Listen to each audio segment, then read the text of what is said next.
오늘은 요한복음 3장 1절부터 21절의 말씀처럼 거듭남의 의미가 무엇이고 거듭남이 어떤 것인가를 말씀을 통해서 깨닫는 저와 여러분 되기를 원합니다. 예수님께서 초기 사역 가운데 이 가나안 혼인잔치에 포도주를 만드셨습니다. 그 기적을 많은 사람이 보지 못했지만 그 명령을 따라 일했던 종들은 예수님께서 일반 인간이 아니라 신적인 존재임을 아마 그 기적을 통해서 깨달았을 겁니다. 그리고 그들이 나가서 그 놀라운 사건들을 아마 입의 이불을 통해서 전달되었을 겁니다. 소문이라고 말하죠. 그래서 예수님의 그 기적 사건은 소문으로 아마 유대인들에게 많이 전파됐을 겁니다. 그 소식을 들었던지 아니면 예수 그리스도를 지켜봤던지 어쨌든 이 니고데모라는 사람은 예수님이 일반 사람과 좀 다르다는 것을 깨달았고요. 오늘 본문에 보면 선생님은 하늘로부터 온 분인 줄 내가 압니다 하는 그 고백은 일반 사람과 다른 분임을 내가 압니다. 진리를 가지고 계신 분이 아닌 줄 내가 압니다 하는 마음으로 예수님을 밤에 찾아왔습니다. 그리고 예수님을 만나서 영생에 대해서 물어봤습니다. 그리고 그가 참된 거듭남이 무엇인가를 이 주님의 말씀을 통해서 깨달았을 것입니다. 오늘도 이 니고데모의 고민이 우리의 삶의 고민이 되고 또 니고데모의 그 거듭남의 의미를 우리가 깨달아 참된 하나님 안에서 거듭난 삶을 살아갈 수 있는 저와 여러분 될 수 있기를 주님의 이름으로 축복합니다. 그럼 오늘 본문을 보겠는데요. 3장 1절에 그런데 바리새인 중에 니고데모라는 사람이 있으니 유대인의 지도자라. 먼저 니고데모라는 사람이 어떤 사람인가를 이 요한은 설명하는데요. 니고데모는 바리새인이랍니다. 그러니까 바리새인은요 전통 유대인입니다. 그리고 전통을 지키는 사람들입니다. 그 가운데 하나가 이 유대인들은요 구원의 의미를 어떻게 생각했냐면 우리는 아브라함의 후손이기 때문에 구원받는다고 생각한 거죠. 혈통으로 인해서. 그러니까 우린 유대인이기 때문에 당연히 구원받을 백성이라고 생각하고 있습니다. 그래서 유대인이라는 의미가 여기에 있고요. 그는 니고데모는 또 어떤 사람이냐면 유대인입니다. 그러니까 이방인처럼 우리가 구원받을까? 아니면 구원에 대한 관심이 없던 이방인들이라면 모르겠지만 유대인들은 누구나 예외 없이 다 구원에 대한 관심을 가지고 있었습니다. 천국에 대한 관심. 유대인이었다는 거죠. 그리고 그 사람은 또 어떤 사람이었냐면 지도자랍니다. 여기서 말하는 지도자는 일반적인 지도자가 아니라 사내들인 공회원을 의미합니다. 그 당시에 국회처럼 유대인들이 72명의 사내들인 공회원들이 모여서 회의를 하고 그들의 앞길을 또 어떤 다수결을 위해서 결정하고 하는 오늘날로 말하면 국회 역할을 감당했던 사람들이 사내들인 공회원이 있습니다. 그러니까 사내들인 공회원이라고 하면 위치도 높았고 어떤 지위도 있었고요. 덕망도 있었고 존경받는 인물이었을 뿐만 아니라 생활로도 안정된 사람들이었습니다.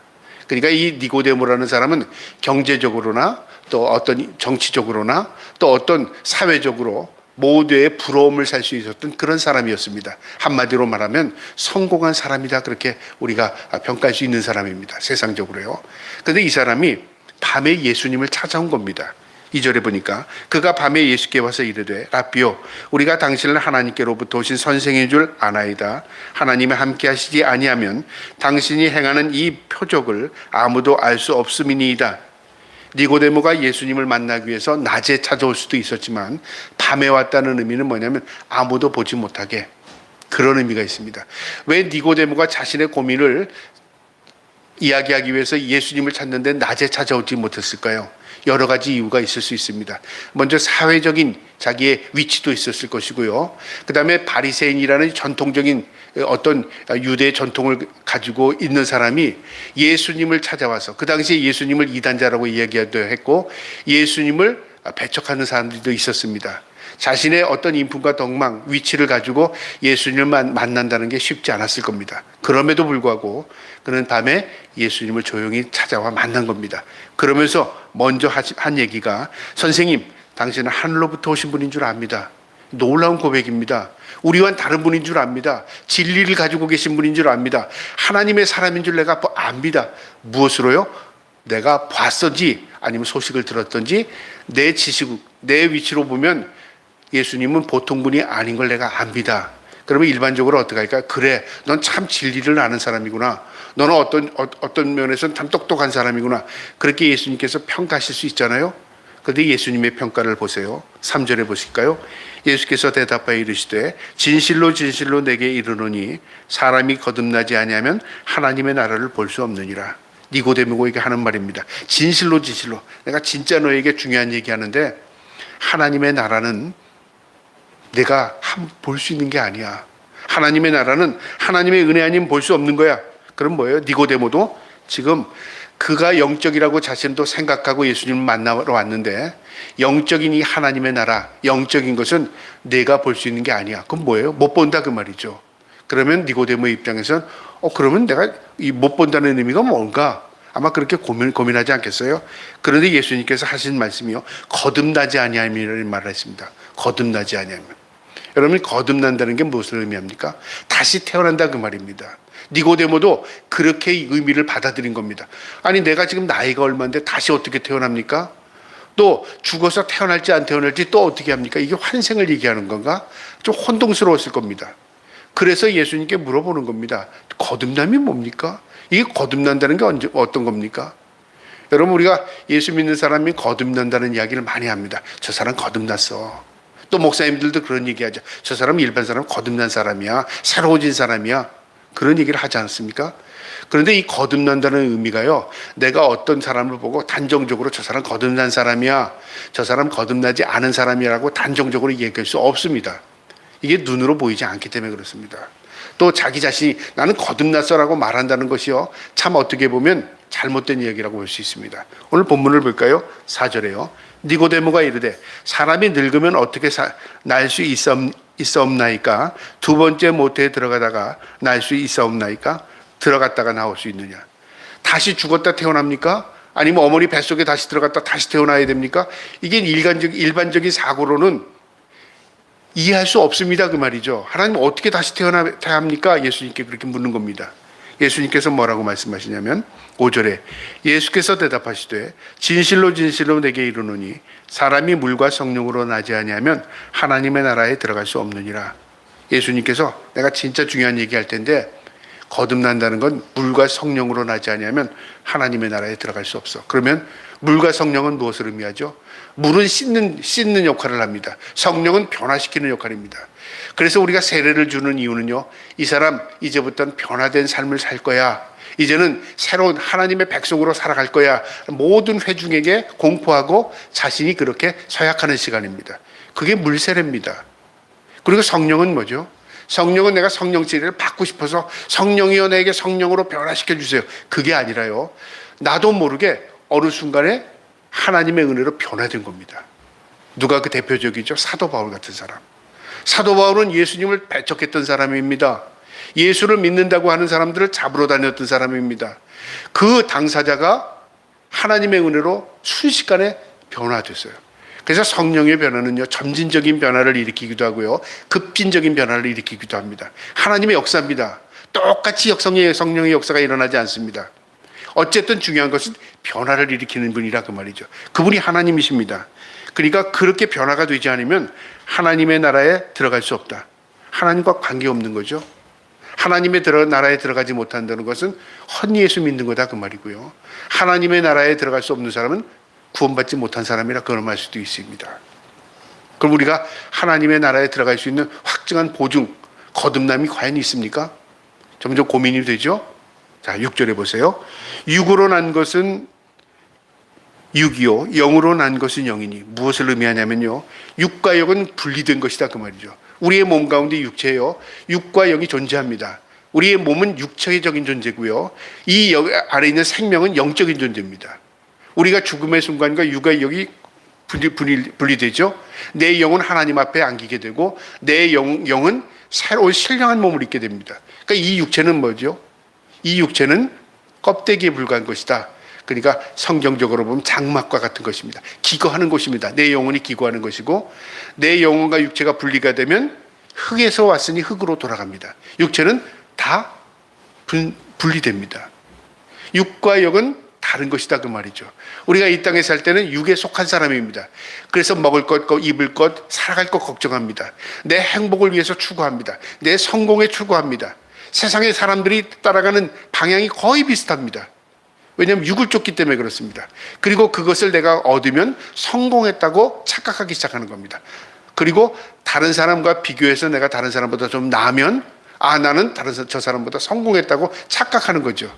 그런데 그것을 잡는 순간에 뭐가 오냐면 허탈감이 옵니다. 그리고 그것을 잡는 순간에 뭐냐면 이게 아니었는데, 여기서 말하는 니고데모처럼 내가 모든 지위를 얻고 모든 것을 다 누리고 있지만 내가 과연 영생을 할 수 있는 사람인가? 내가 과연 하나님의 나라에 들어갈 수 있는 사람인가? 내가 과연 다른 사람과 다른 것을 추구하는 사람인가? 고민하게 되는 겁니다.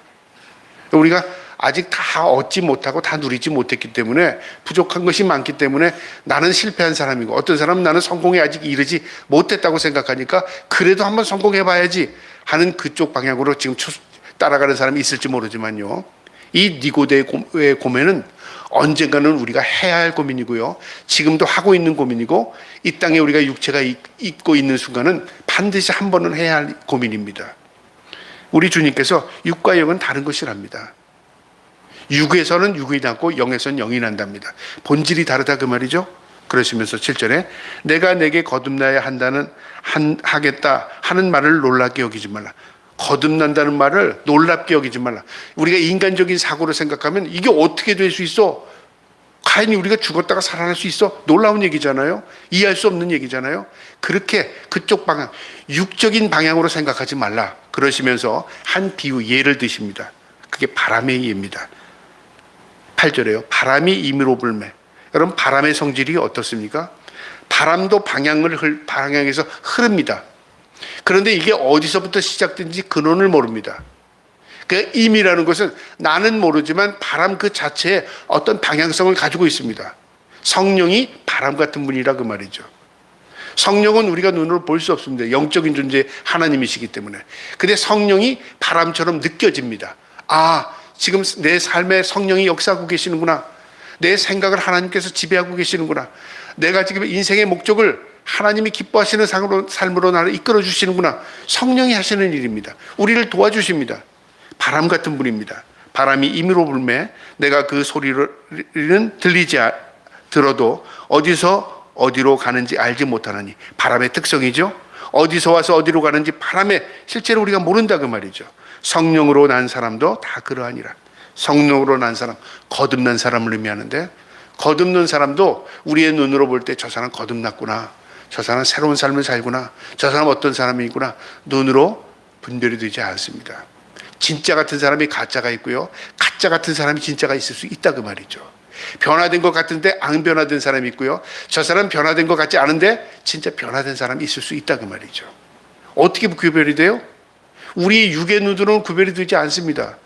영의 눈으로, 그리고 영적인 사람은 영적인 사람을 알아봐요. 참 신비로운 거죠.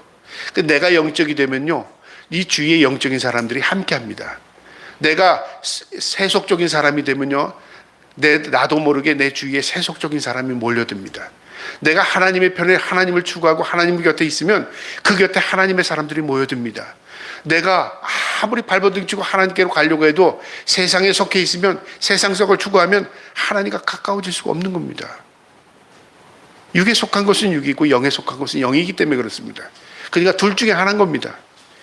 알 수 없다 그 말이죠. 9절에 니고데모가 대답하여 이르되 어찌 그런 일이 있을 수 있나이까. 세상적인 기준 사고를 가지고 있으면 어떻게 그런 일이 있을 수 있습니까? 어떻게 나도 모르게 내 삶을 변화시킬 수 있고 나도 모르게 하나님께서 나를 인칠 수 있습니까? 그 말이죠. 내가 좀 노력을 하고 내가 열심을 내야 뭔가 내가 신이 나를 부르시거나 나에게 은총을 베풀지, 나는 아무것도 하지 않았는데 어느 순간에 나를 변화시키고, 어떤 순간에 내가 예수 그리스도를 나의 구주로 맞이하고, 어떤 순간에 내가 하나님의 내게 인생을 바치고, 어떤 일이 그렇게 일어날 수 있습니까? 인간적인 사고로는 도저히 이해가 되지 않는 겁니다. 그래서 어떻게 일어날 일이 있을 수 있습니까? 그렇게 얘기한 겁니다. 예수님께서 10절에 예수께서 그에게 대답하여 이르시되 너는 이스라엘의 선생으로서 이런 것들을 알지 못하느냐? 이스라엘의 선생이라고 말한 이유는요, 니고데모는 지도자급의 사람입니다.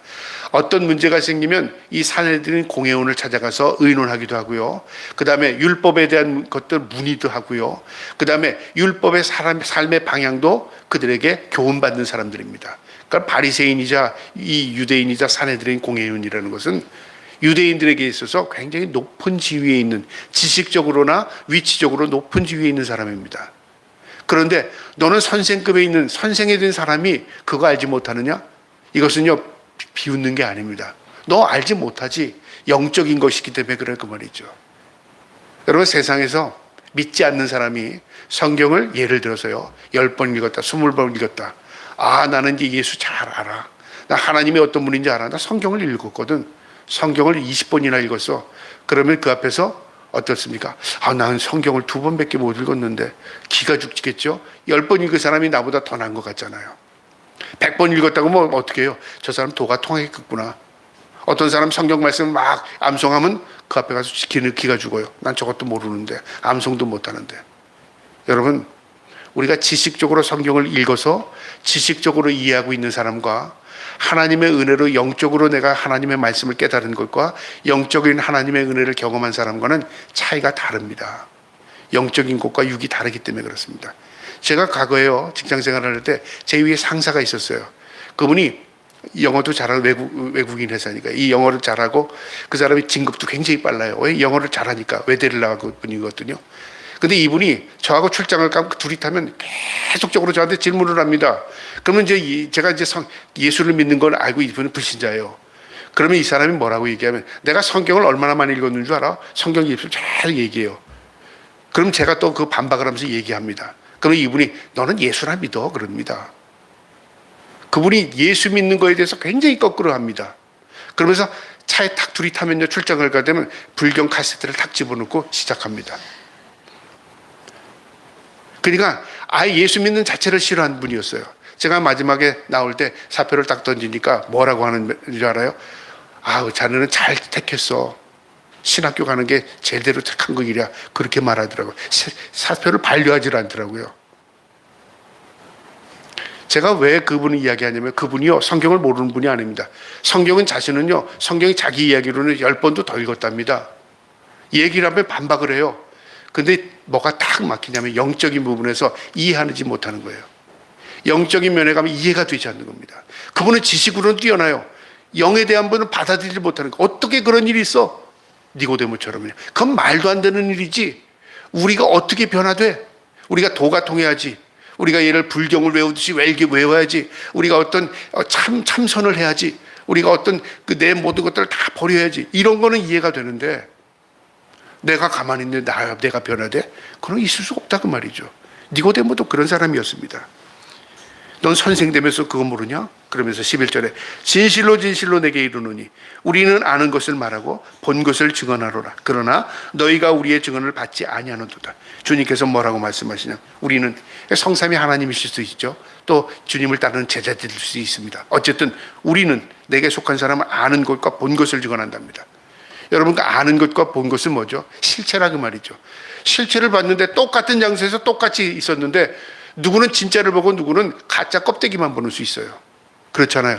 어떤 사람은 사람을 대하는데요, 겉모습만 보고 평가하는 사람이 있고, 어떤 사람은 그 내면에 있는 아름다움을 보고 평가할 수 있다 그 말이죠.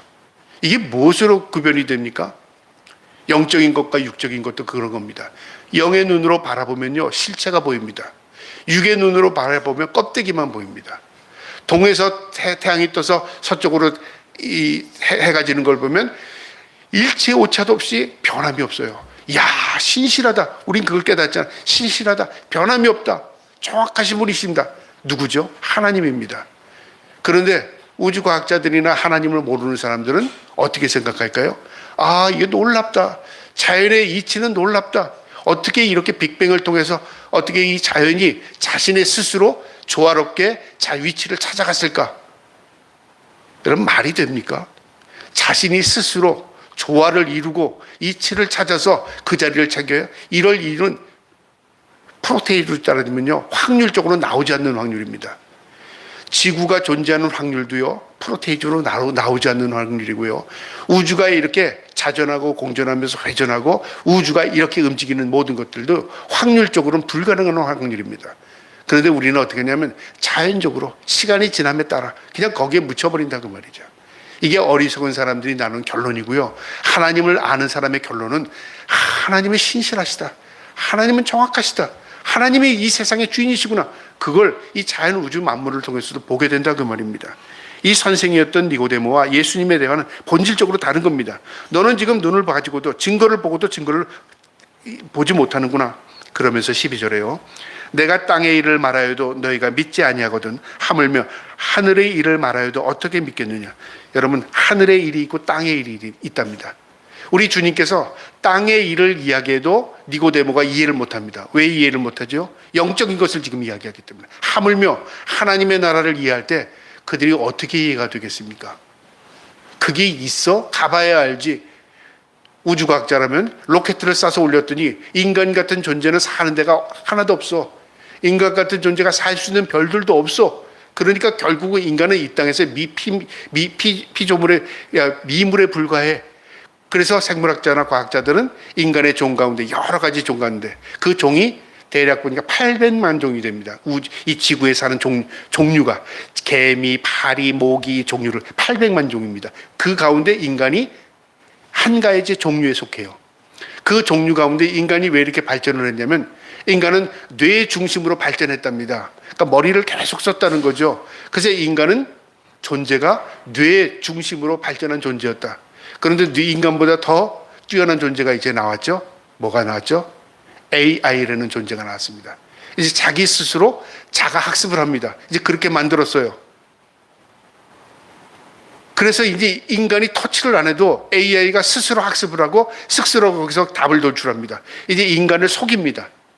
어떻게 속이느냐면요. 가짜를 진짜로 이야기하고 진짜를 가짜로 얘기합니다.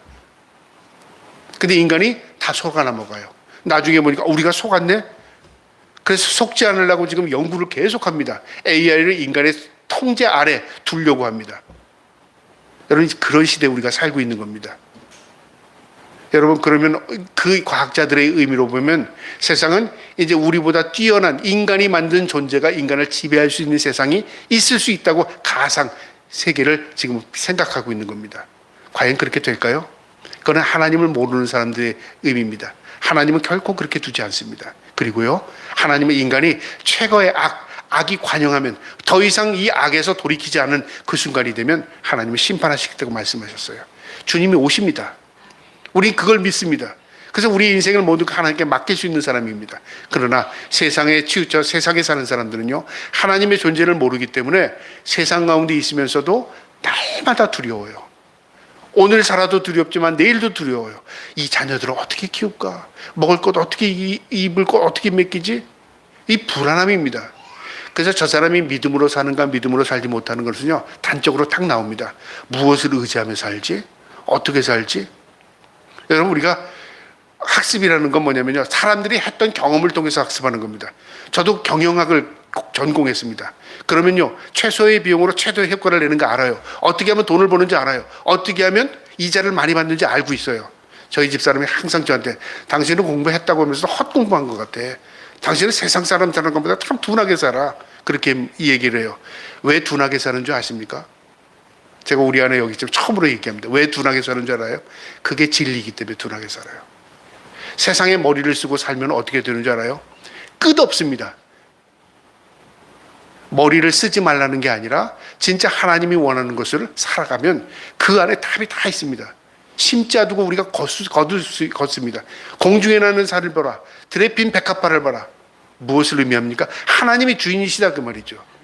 그러면 내 삶의 주인도 하나님이시라면 하나님께서 맡기고 하나님의 뜻대로 살아가는 겁니다. 조금 어리석게, 조금 부족하게, 조금 연약하게.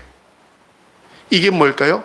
이게 하나님의 이끌림을 받는 겁니다. 하나님, 난 비련해요. 하나님, 나 부족해요. 하나님, 나 어리석거든요. 하나님 은혜 없으면 살 수 없습니다. 이게 하나님을 따를 수 있는 겁니다. 하나님, 내가 웬만한 걸 할 수 있는데 조금 나에게 지혜를 주세요. 여러분, 그러는 순간에 하나님부터 멀어지는 겁니다. 뭐 다 그렇게 살라는 게 아니라 나는 그렇게 살아왔습니다. 그렇게 살기를 원합니다. 여러분, 니고데모는요, 그렇게 지금 하나님 앞에 질문한 겁니다. 땅의 일을 네가 알지 못하는 것처럼 하늘의 일을 말하면 어떻게 믿겠느냐? 하늘의 일을 수준을 얘기하면 네가 믿겠느냐? 13절에요. 하늘에서 내려온 자, 곧 인자 외에는 하늘에 올라갈 자가 없느니라. 하늘에서 내려온 자랍니다. 주님이 자신의 실제를 니고데모에게 고백하는 겁니다. 하늘에 올라갈 자 외에는 이 하늘의 이야기를, 하늘의 일을 몰라. 내가 아무리 너에게 설명해도 내가 이야기하는 건 네가 못 알아들을 수밖에 없는 거야. 그러시면서요, 심오한 얘기를 하십니다. 14절에 이스라엘 백성들이 누구나 다 하는 이야기입니다. 모세가 광야에서 뱀을 든 것 같이 인자도 들려야 하리니. 이 사건은 어떤 사건이냐면요, 이스라엘 백성이 광야에서 하나님의 인도함을 받는데요, 이스라엘들이 날마다 원망하고 불평합니다. 우리가 잘 아는 듯이 물이 없다고 불평하고, 그 다음에 먹을 게 없다고 불평하고, 고기 먹고 싶다고 불평하고, 또 목마르다고 불평하고, 다 불평입니다. 하나님이 길이길이 참으십니다. 근데 이들이 폐역하고 반역합니다. 하나님께서 광야 생활 가운데 이들에게요, 고통을 통해서 하나님을 찾게 만드는데 불뱀을 내리십니다. 사막에는 독한 독종 뱀들이 있거든요. 그 불뱀들이 다니면서 사람을 물으니까 독이 퍼져서 죽는 겁니다. 이때 이들은, 이 이스라엘 백성들이 두려움에 하나님을 찾습니다. 살려달라고 모세에게 부르짖습니다. 모세가 하나님께 기도했습니다. 하나님께서 모세에게 뭐라고 말하냐면 놋뱀을 만들어서 장대에 달라고 말합니다. 그러니까 너희가 고통당했던 그 뱀을, 형상을 구리로 만들어서 장대로 달아라. 이건 무슨 의미죠? 고통이 누구에게로부터 왔어요? 하나님께로부터 온 겁니다. 문 건 불뱀이지만, 그런데 이 불뱀을 구리에 만들어서 그걸 보는 순간에 어떻게 하나님께서 그를 고쳐주겠다는 거죠. 이거 단순한 겁니다. 아, 내가 잘못했습니다. 내가 죄를 지었습니다. 이 불뱀 때문에 내가 죽었는데 그 하나님께서 그렇게 하신 겁니다. 연결고리가 뭐죠? 이 문제에서 내 연결고리를 찾는 게 아니라 이 문제의 근원은 내 죄 때문이고, 이 문제가 일어나는 것은 내가 하나님을 무시한 겁니다. 하나님을 향하게 만든 겁니다. 불뱀은 바라본 겁니다. 보는 사람은 다 살았습니다. 근데 보지 않는 사람, 그거 본다고 살아? 예수 믿는다고 살아? 예수 믿는다고 천국 가나? 다 못 가고 다 죽었다, 그 말이죠. 그 이야기입니다. 간단한 겁니다. 이스라엘 백성들은 다 아는 이야기입니다. 15절에 이는 그를 믿는 자마다 영생을 얻게 하려 하심이라. 이는, 그 이유는 이 놋뱀을 보는 사람마다 생명을 거듭나게 한 것처럼, 생명을 얻은 것처럼 우리 주님께서 이제 놋뱀처럼 달리게 된다, 그 말이죠. 16절에 하나님이 세상을 이처럼 사랑하사 독생자를 주셨으니 이는 그를 믿는 자마다 멸망치 않고 영생을 얻게 하려 하십니다. 하나님이 세상을 사랑한답니다. 여러분 착각하지 마세요. 우리가 하나님을 사랑한 게 아닙니다. 우리가 찬양으로, 우리가 고백으로 하나님 사랑합니다, 말은 그렇게 하죠. 우리에게는 사랑이 없습니다. 존재가. 하나님이 우리를 사랑하셔서 그 사랑을 깨닫게 되는 겁니다. 우리는 간혹가다 사랑을 생각할 때 내가 남녀간에 사랑하면 진짜 사랑이 여기 있구나. 부모가 자식을 사랑하면 사랑이 여기 있구나. 이 사랑을 어디서 얻어? 그렇게 생각하죠. 근데 이 헬라어에는 사랑을 세 가지로, 단어 자체가 다릅니다. 아카페, 필레아, 에로스. 에로스는 남녀간의 사랑입니다. 불타는 사랑입니다. 죽고 못 사는 사랑이죠. 절대적인 사랑 같죠. 근데 식기도 식습니다. 필레아는 뭐죠? 우정 같은 사랑. 저 사람이 나에게 잘해주니까 내가 좋은 것 같아. 내 편 드니까 좋은 것 같아. 우리는 우정이 넘쳐. 이 사랑을 어디서 얻어? 그렇지만 우정이 깨지면 사랑도 식어요. 아카페는 어떻죠? 그 사랑을 처음엔 모릅니다. 근데 나중에 그 사랑을 깨닫고 그 사랑을 감사합니다, 찬양합니다 그랬는데 나중에 그 사랑이 또 식어요. 뭐 당연한 거지, 하나님 나 사랑하는 거. 부모가 사랑하는 거 당연한 거지. 그러고선 폐역한 행동을 해요. 원망하고 불평해요. 그럼 사랑이 깨졌죠? 근데 깨지질 않아요, 이 사랑은. 왜 그렇죠? 절대적인 사랑이기 때문에. 하나님이 우리를 사랑하신 거지, 네가 날 사랑했기 때문에 너 사랑한 거 아니야. 자식이 뭐죠? 부모가 사랑한 거지, 네가 잘해서 부모가 너 사랑해 키워준 거 아니야, 그 말이죠. 이 아카페의 사랑은 하나님만이 가지고 계신 사랑입니다. 그 하나님께서 우리에게 독생자를 보내주셨답니다. 예수 그리스도, 육체의 몸을 입은 그의 독생자를 이 땅에 보내주셨습니다. 왜 그분을 보내주셨어요? 지배하라고요? 우리에게 좋은 말씀 전해주라고요? 아닙니다. 목적이 있습니다. 예수님이 이 땅에 오신 목적은 십자가 지라고 제물로 보내주신 겁니다. 우리 죄를 대속해서 주신 겁니다. 우리 살리기 위해서 예수님 보내주신 겁니다. 독생자를 주셨으니 이는, 그 이유는 그를 믿는 자마다 멸망치 않고 영생을 얻게 하려 하십니다. 믿는 것, 무엇을 믿습니까? 그분이 나의 죄를 지고 십자가 지신 거 믿는 겁니다. 그분이 구원 주심을 믿는 겁니다. 그분이 하나님을 믿는 겁니다. 그분이 하신 말씀을 내가 믿는 겁니다. 성경을 믿는 것이 예수를 믿는 겁니다. 나 예수 믿어. 얼마나 믿는 줄 알아? 너 말씀 알아? 말씀 나 그냥 믿어. 열심히 믿어. 그 말씀에 뭐라고 했는데? 말씀대로 살아야 예수를 믿는 건데 말씀은 덮어놓고 예수를 믿어요. 그저 열심히 믿는 겁니다. 그 종교생활 아닙니까? 그래서 신앙, 다른 종교는요, 그저 도 닦듯이 열심히 믿으면 도를 터득해 간다고 할 수 있지만 기독교는 성경을 덮어놓고는 하나님 만날 수 없습니다. 성경을 덮어놓고는 예수를 온전히 만날 수 없습니다.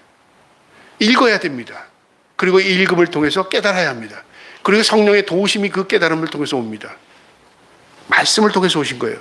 믿는 자마다 멸망치 않고 영생을 얻게 하려 하십니다.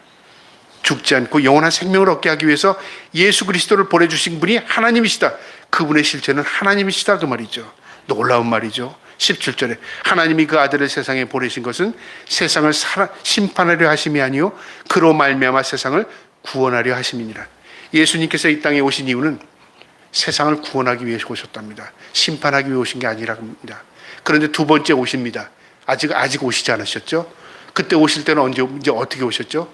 구원하러 오십니까? 심판하러 오십니다. 하나님의 백성들은 구원의 방주에 하나님 우리를 부르실 것이고 우리를 휴거시킬 것이고 심판 대상자들은 불로 심판하실 것입니다. 성경의 내용입니다.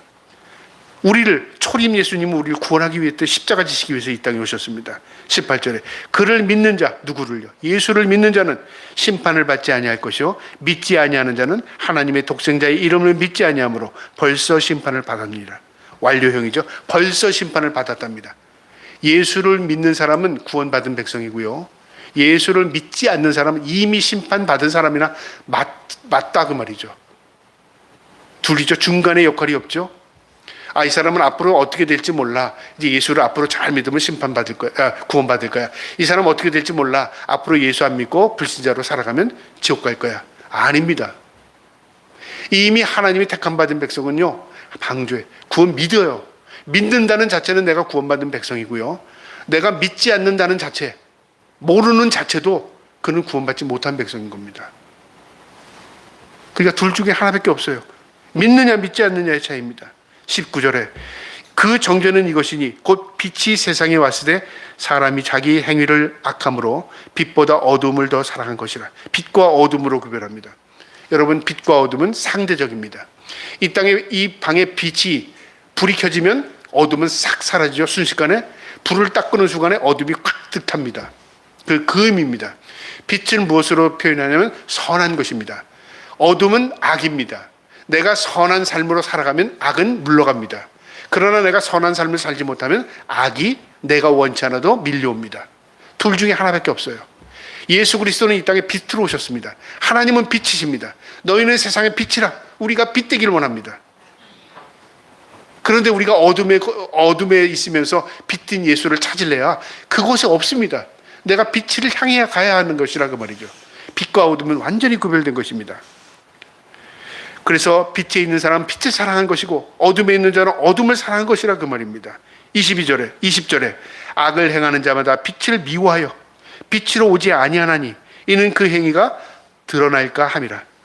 악한 사람은 빛으로 나오지 않는답니다. 그 이유가 뭐예요? 내 죄가 드러날까 봐. 여기서 중요한 사실은요, 예수님을 만나면 제일 먼저 내가 죄인인 걸 깨닫게 되는 거죠. 1차적인 겁니다.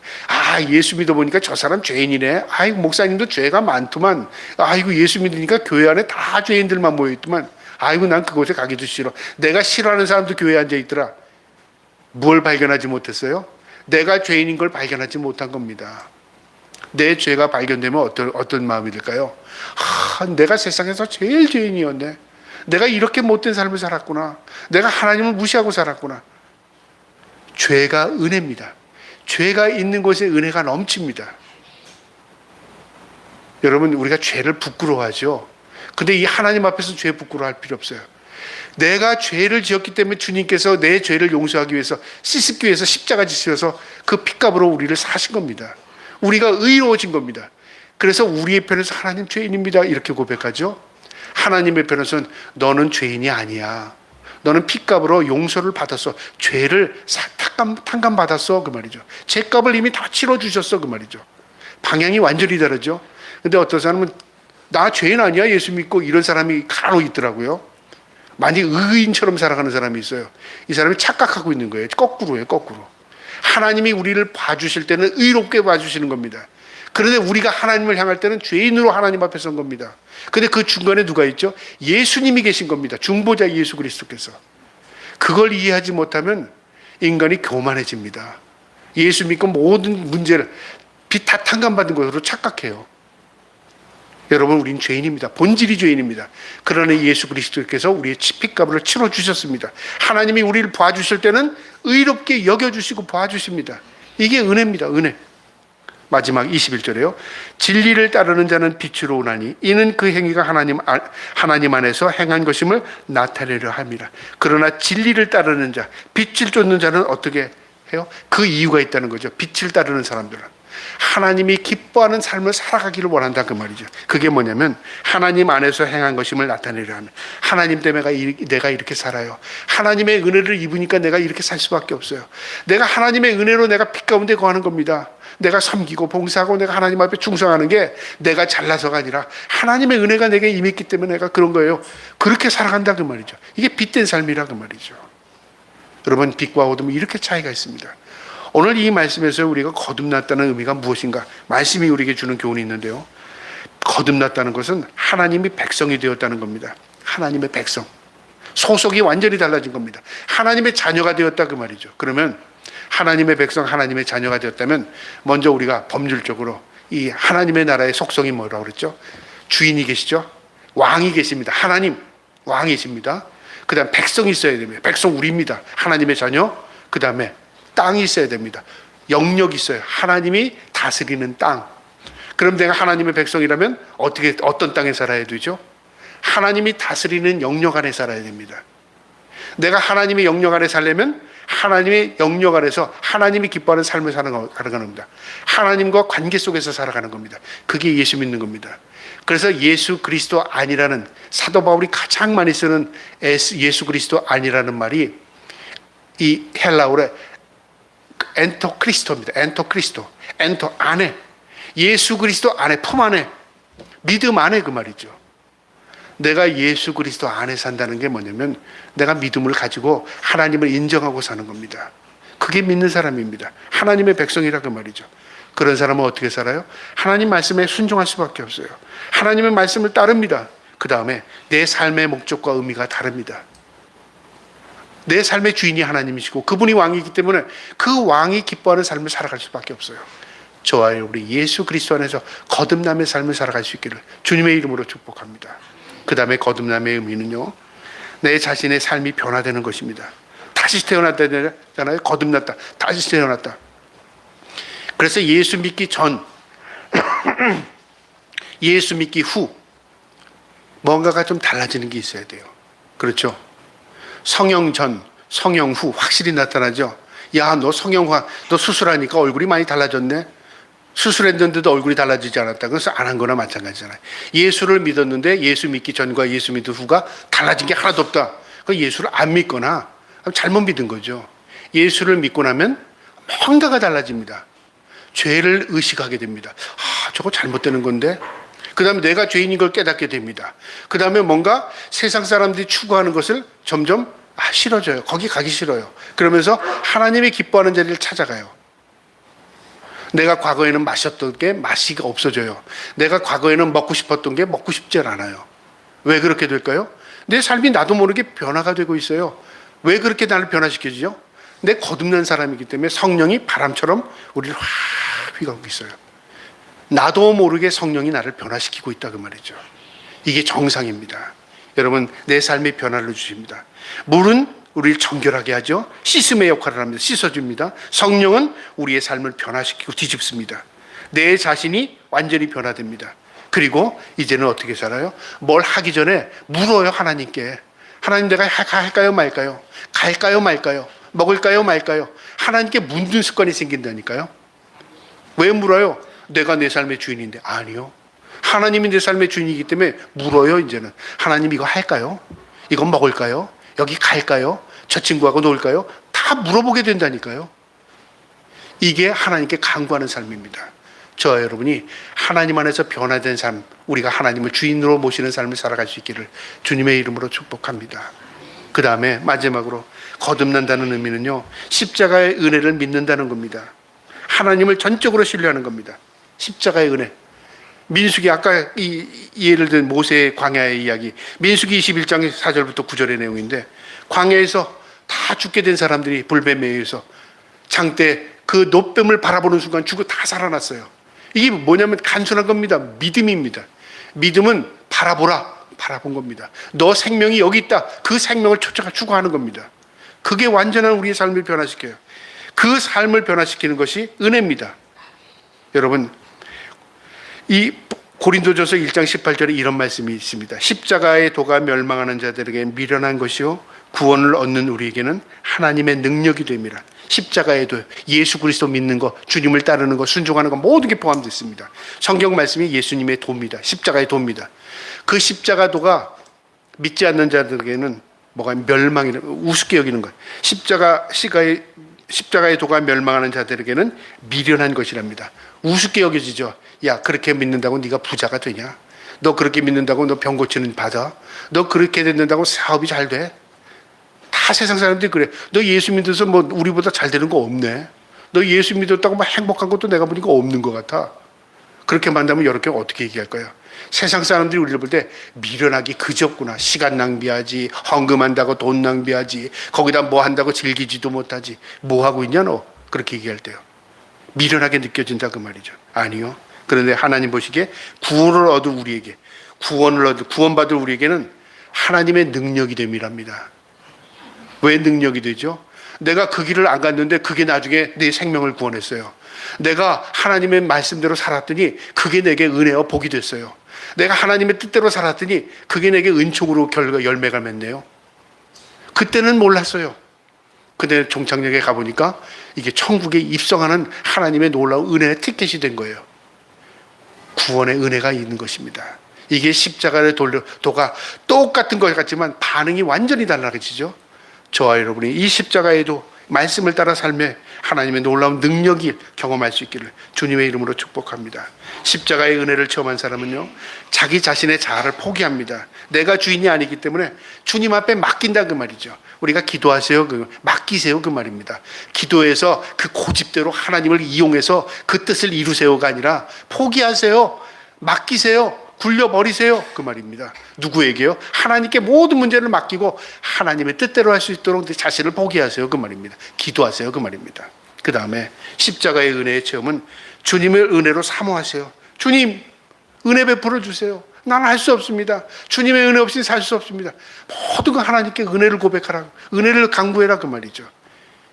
이게 하나님을 의지하는 겁니다. 그 다음에 영원한 것에 가치를 두고 사는 겁니다. 영원한 것, 이 땅에 있는 것은 모두 소멸되는 것입니다. 모두 없어질 것입니다. 그러나 영원한 것이 있습니다. 무엇이 영원한 것이죠? 생명. 그 생명이 껍데기 육체가 아닙니다. 우리의 영혼은요, 하나님의 붙들립니다. 영혼은 소생시키십니다. 그리고 이 영혼을 통해서 천국에 입성시키시고 영혼이 영원한 나라에 입성하는 것입니다. 저와 여러분이 그 소망 가지고 이 땅에서 믿음으로 살 수 있기를 주님의 이름으로 축복합니다. 아멘.